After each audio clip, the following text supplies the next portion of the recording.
Alright there everyone, how you all doing? I hope you're all keeping safe out there during, well, what here in the UK is lockdown 2, the revengeing, or whatever it is. It's depressing as... Anyway, today I thought I'd discuss a topic which has been playing on my mind a little bit since I did one of my recent reviews. Okay, so let's start this. Okay, let's go back in time to early to mid 90s. And McFarlane, Todd McFarlane, former Marvel artist, decided to open up his own company with other artists, Image Comics. Now, McFarlane's biggest property at the time was his original creation, Spawn, which was popular, but perhaps even more popular than the comic at the time, at least as far as I was aware, was the toy line.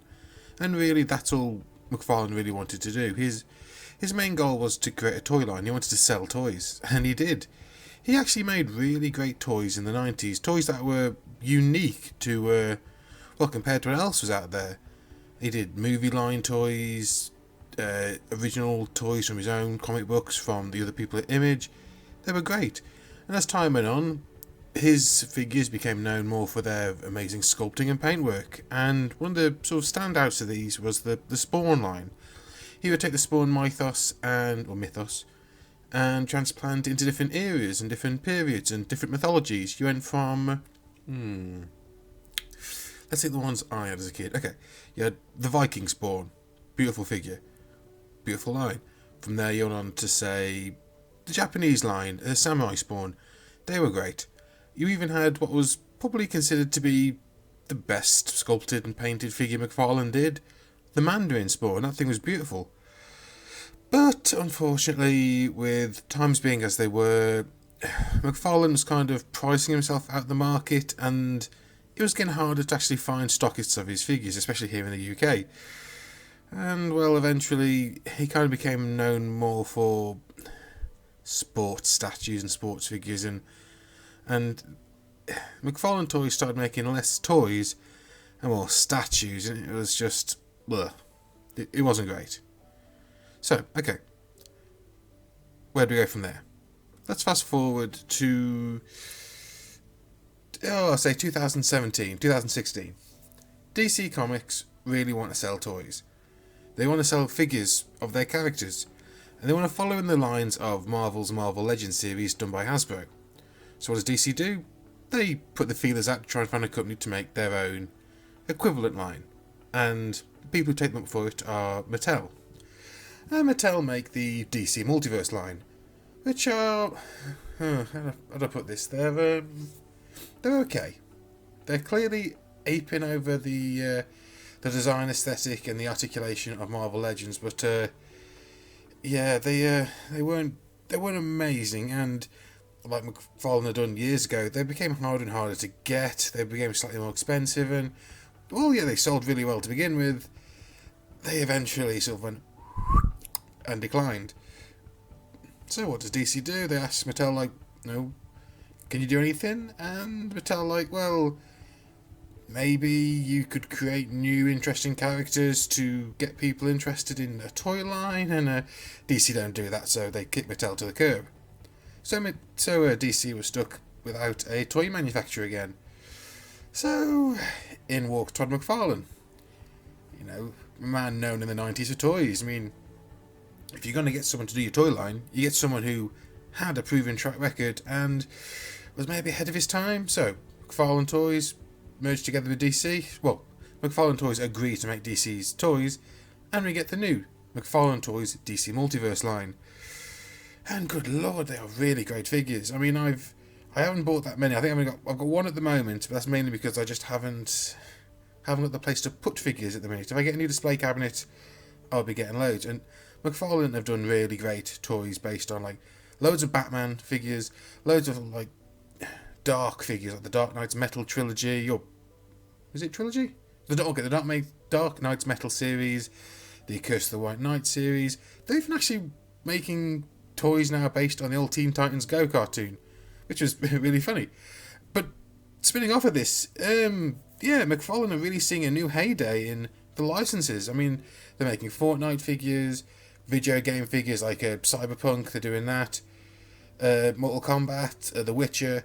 I mean, they even managed to get their hands on the licensing for Games Workshop's Warhammer 40k. And that was something I never thought I'd ever see, was a action figure line based around Games Workshop's Warhammer line. But the figures they've released and the ones they are releasing soon, they're beautiful. They look amazing. Now, probably in my opinion, the biggest property they've sort of got their hands on, which feeds back into what made McFarlane, was the Mortal Kombat 11 figure line. I mean, like, Todd's made some really great Mortal Kombat figures. They're beautiful. They're really great. But here's the thing. Because he was making those figures, I think, they put Spawn into Mortal Kombat 11.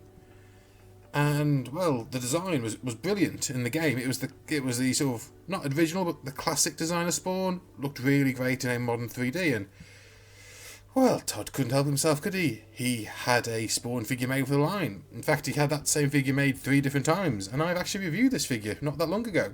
And I loved it. It is amazing. And it got me thinking, oh, this is it. We're getting a new Spawn line. This is Todd. This is doing it. I'm ready. Bring Spawn back. And that all happened. As far as I can tell, there's no real plans to bring back a Spawn line. And my hopes were dashed. Thing is, though, looking online, just looking at Todd McFarlane toys, I noticed something. He was releasing a young child friendly, I say young child friendly, it's a line of cybernetically enhanced animals like sharks, velociraptors, giant rattlesnakes, following like Todd's art design, and these are made for young kids, as in they're durable plastic, not overly articulated, but the design wise, they are metal as hell. And in that line was a familiar face. It was Cygor. Now, that may not mean anything to some of you, but or really to most of you. But Cygor was a character in Spawn. It was a giant, cybernetically enhanced gorilla. And he's been reproduced, sculpt-wise, perfectly in this line. Even it's only got like 5 points of articulation, the big 5, head, shoulders, and both legs, but it's massive. And comparing it next to the Mortal Kombat 11 Spawn figure, it works. It doesn't need any more articulation, really, just to be on the shelf and work. And it got me thinking, are there any other Spawn figures hidden around the place? Well, okay, clearly there isn't, but Todd McFarlane is a shrewd man. It got me thinking, has he been placing, like, the bare bones, the little starting blocks he needs to make new Spawn figures in his other lines? And as I did a little look around the McFarlane toys, I came across a few examples where I think, yes, Todd has been sneaking figures that he could easily make into new Spawn figures. Let me start with, okay, new build-a-figure at the moment is Batman the Merciless from Dark Knight's Metal. It's a giant armoured Batman in medieval-ish. It's supposed to be slightly Romanish, but it comes off more as, well, it looks like medieval Spawn. And I can't help but think of it, yeah, that's genius, because the iconography of the figure, the skull and the belt, the chains, it works. All Todd would have to do is remove the bat logo from the front, give the Spawn M, change the head, and give it a cape, and you've got medieval Spawn. That's like, really, when you look at the two figures or the two designs, like, oh, Todd, you clever man, are you sneaking this in here? I know he's got to follow the comic book art of Batman the Merciless, but that's not far off from just a few tweaks and you've got a new medieval Spawn. I mean, it's not just that. There's other Batman figures. Actually, the Grim Knight. Yeah, again from Dark Knight. Well, it's from the Batman Who Laughs, which is the pseudo sequel to Dark Knight's Metal. But that's a Batman in military garb with a giant bat wings made of guns, and the figure comes with grenade launcher, machine gun. It's a heavily tooled out figure, and I looked at that and I think, take those guns, take those gun accessories. Take that big backpack of guns and wings and stick on that Mortal Kombat Spawn figure, and you've got the classic overly gunned out Spawn look from the comics. I mean, not even that. Not just that. Give the figure a different torso, and you've got Al Simmons from before you were Spawn. I mean, that's kind of genius. That's like 50% of your, for Al Simmons at least, 50% of your sculpting already done. And you got me thinking, like, well, okay, that's a bare bones of figure, but what about what about the other figures? And then I came across the Devastator Batman, again from Dark Knight's Metal, is a large Doomsday version of Batman. Now the figure is big, but the figure really should be like 50% bigger. It's meant to be huge. He's big. He's meant to be like Hulk levels. He looks more like 7 foot rather than 7 foot rather than 12 foot, say, like he should be. But I was looking at that figure and I was thinking, strip back the details, go back to the basic engineering principles of this figure, because it is designed slightly differently to the others to give it a articulated larger frame, and slap a few extra details, maybe some bull horns, and you've got Tremor. Yet again, a classic Spawn character.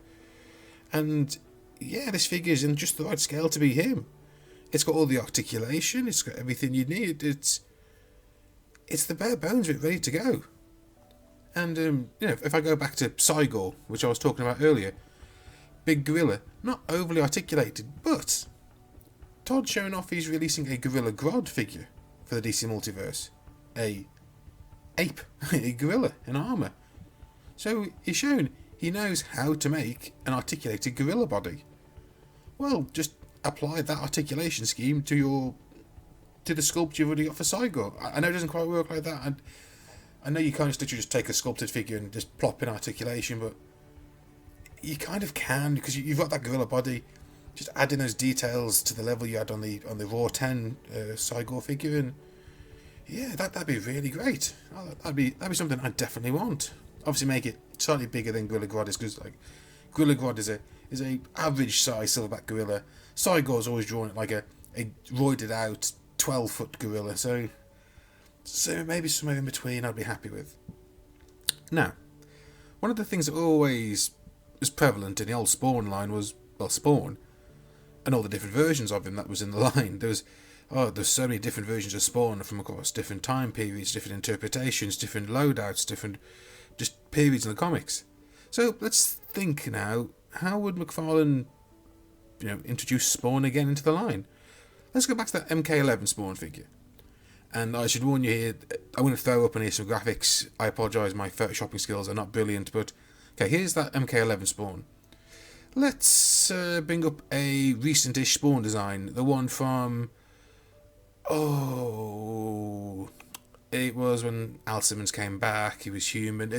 Anyway, this Spawn design here, all they'd really have to do is mirror the lower leg of the unbooted, get to the big Spawn boot, mirror over the lower arm from the left-hand side, and as you can see here, it took me like 2 minutes in Photoshop to do what.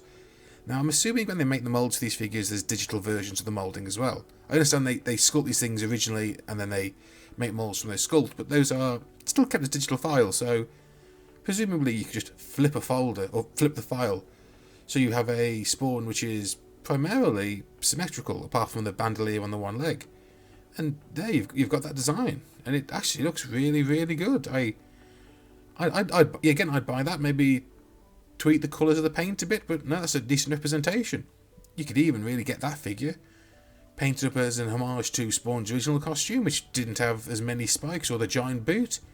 It still looks really good. Want to go a bit further than that? Okay, let's think about this. McFarlane has shown off he's doing a version of the Batman He Laughs with the Sky Tyrant wings. It was a thing from a comic book cover, but it's McFarlane showing he can make really great, articulated, feathery, angel-like wings. Now, Spawn at one point had large, feathery, angel-like wings in his Wings Redemption storyline. And, yeah, just... you can probably see here on the graphic I brought up that design doesn't have the cape. Fine, just get rid of the cape, get rid of the belt, put those wings on the back of the Spawn figure, and yeah, you've got Wings Redemption Spawn.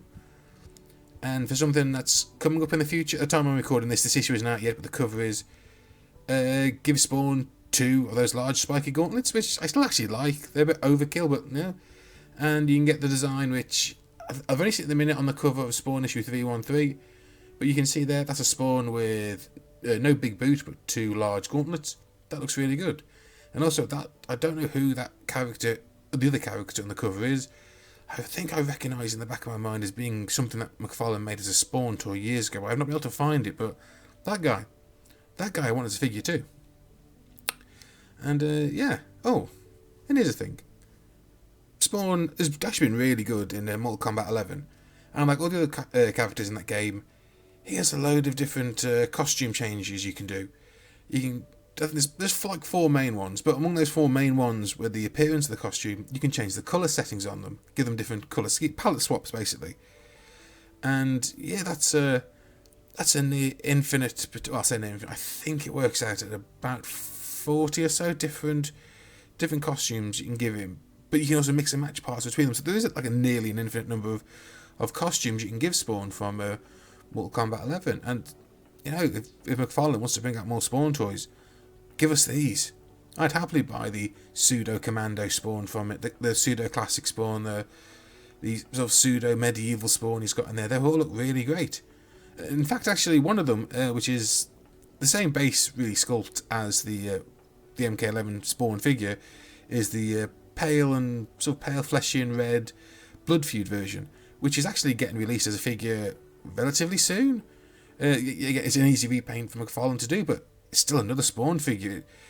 It's in many ways it harkens back to the old Spawn line, where most figures in that line would have a repaint release of them at least once, probably 2 or 3 different times really, and yeah, people would buy them. Not only that, but Mortal Kombat 11 also had a downloadable skin for one of the characters where you turned a female character into a female Spawn, and that design was brilliant. And a lot of the the design assets could be imported over from the regular Spawn figure, given a appropriate female body book to sculpt those details onto and add them to, and you've got another Spawn figure you could release under the Mortal Kombat 11 line, and that's just more modern Spawn figures. And I'd love to see modern versions of Spawn figures that I had as a kid. I mean, like, okay, the Mandarin Spawn is probably, like, it's renowned as one of the best painted and best detailed and sculpted figures McFarlane ever did, and he's decided to go back and re-release it, but he's improving the sculpt, he's giving it modern articulation, and he's releasing it as a Walmart exclusive under the gold label, which is a thing he used to do years ago, where the figures actually be gold. Well, okay, they'd be gold repaints, but I think he's sort of homaging that in the gold label line. And yeah, that figure looks amazing. In fact, one thing I only just realised, I haven't got a photo for it at the moment because I couldn't find where I got the original photo from. The figure's coming with, now all Todd's figures recently have come with a black disc stand, and it has the licensing logo, the name of the line they're in, printed on it. So like the Mortal Kombat figures have Mortal Kombat printed on it, the Fortnite have Fortnite printed on it, MK11 Spawn has Mortal Kombat 11 printed on it. This one, however, has Spawn written on it as the logo. So, is this the start of a dedicated Spawn line, or is it just a one-off figure that he wanted to re-release for fans because fans like it? I don't know. I'm kind of hoping to start a whole new line. So yeah, that's just something that's been on my mind for a little bit. I just wanted to vocalise it out there, see what people's opinions are. Because I mean, there are a lot of great Spawn characters out there I'd love to see modern figures of. They deserve more love. I know they're very much a product of the 90s, well, Spawn is. I know the comic books look great, but I do find they meander around quite a bit when it comes to the storyline. But the toys, that's my biggest memory of Spawn as a child, and McFarlane really, was the toy lines. I love them all. And as an adult collector now with a tiny bit of disposable income, I just want modern versions of those toys I loved as a kid. And really, I think most people do. Anyway, thanks for listening to my inane ramblings. I hope you're keeping safe. And until next time, as always, stay safe, stay sane, and I'll see you next time. Ta-da!